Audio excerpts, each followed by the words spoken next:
Passport होने के बावजूद अगर आपकी सिटीजनशिप ही डाउट में आ जाए तो क्या होगा।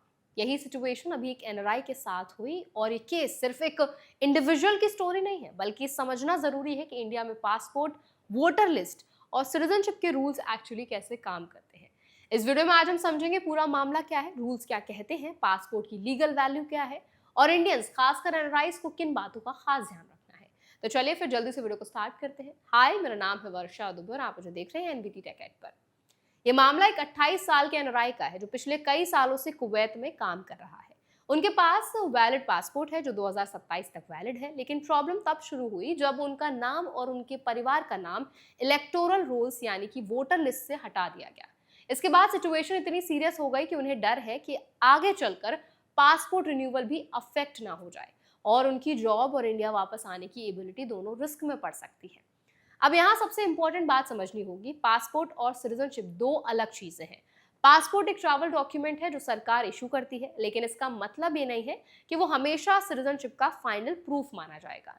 इंडियन लॉ के तहत पासपोर्ट इशू होने से पहले वेरिफिकेशन होता है, लेकिन अगर बाद में सिटीजनशिप पर डाउट आता है या रिकॉर्ड्स मिसमैच होते हैं तो अथॉरिटीज अलग से जांच कर सकते हैं। इस केस में फैमिली कई सालों से वेस्ट बंगाल के हरिरामपुर इलाके में रह रहे हैं, लेकिन उनके डॉक्यूमेंट्स में इनकंसिस्टेंसी सामने आई है। बताया गया है कि एसआईआर यानी स्टेट इन्वेस्टिगेशन प्रोसेस के दौरान पहले भी फैमिली के कुछ मेंबर्स का नाम रिकॉर्ड से बाहर हो चुका था। इसके बाद ट्राइब्यूनल में डॉक्यूमेंट्स देने के बावजूद अभी तक रिजोल्यूशन नहीं मिला है। अब यहाँ लीगल प्रोसेस को समझना जरूरी है। इंडिया में पासपोर्ट इशुएंस और रिन्यूअल पासपोर्ट्स एक्ट 1967 और पासपोर्ट रूल्स के तहत होता है। इसके अनुसार पासपोर्ट अथॉरिटी को ये राइट होता है कि वो किसी भी एप्लीकेशन को अप्रूव या रिजेक्ट करने से पहले एप्लीकेंट की आइडेंटिटी और सिटीजनशिप वेरीफाई करे। अगर कोई डाउट होता है तो पासपोर्ट अथॉरिटी एडिशनल डॉक्यूमेंट्स मांग सकती है या केस होल्ड पर डाल सकती है। दूसरी तरफ वोटर लिस्ट यानी इलेक्टोरल रोल्स इलेक्शन कमीशन की कंट्रोल में होती है।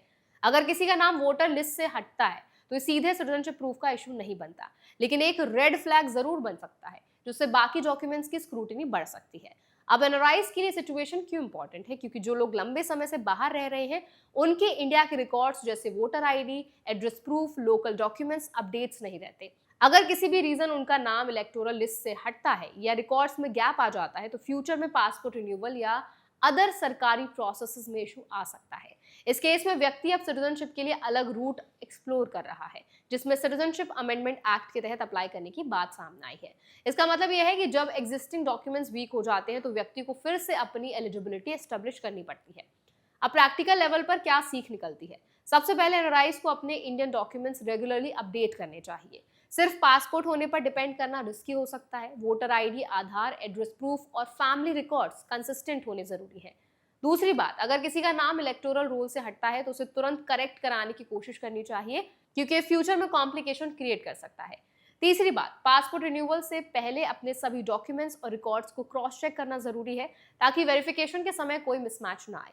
लीगल राइट्स की बात करें तो हर एप्लीकेंट को राइट है कि वो अपने डॉक्यूमेंट सबमिट करके अपना केस प्रूव करे और ट्राइब्यूनल या अथॉरिटीज के सामने अपील कर सके, लेकिन प्रोसेस लंबा हो सकता है, इसीलिए प्रोएक्टिव अप्रोच ज्यादा सेफ रहती है। तो आई होप वीडियो आपके लिए हेल्पफुल रहा होगा। अब इस पूरे वीडियो पर आपका क्या टेक है, कमेंट्स में हमारे साथ जरूर शेयर करें। ऐसे और वीडियोस के लिए, अपडेट्स के लिए हमारे चैनल एनबीटी टेक एड को भी जरूर सब्सक्राइब करें।